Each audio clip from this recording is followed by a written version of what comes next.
Bogus Shalarth ID प्रकरणामुळे पगार रखडलेल्या शिक्षकांना आता लवकरच मोठा दिलासा मिळणार आहे। कारण शिक्षकांचे रखडलेले पगार तत्काळ देणार अशी माहिती पंकज भोयर यांनी दिलेली आहे।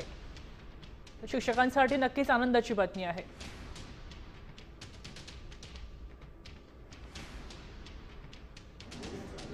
आयडी घोटाळ्याची व्याप्ती लक्षात घेता त्या ठिकाणी राज्यस्तरीय एसआयटीची गठन करण्यात आलं। एसआयटी मार्फत संपूर्ण राज्याची चौकशी त्या ठिकाणी चालू आहे।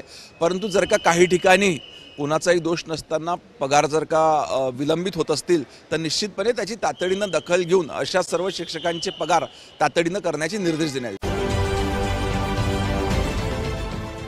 देश विदेशातील प्रत्येक घडामोडींचे लाईव्ह अपडेट मिळवण्यासाठी आता साम टीव्हीच्या सर्व सोशल मीडिया प्लॅटफॉर्मला लाईक, फॉलो आणि सबस्क्राइब करा। तसंच सर्व नोटिफिकेशनसाठी बेल आयकॉन प्रेस करायला विसरू नका।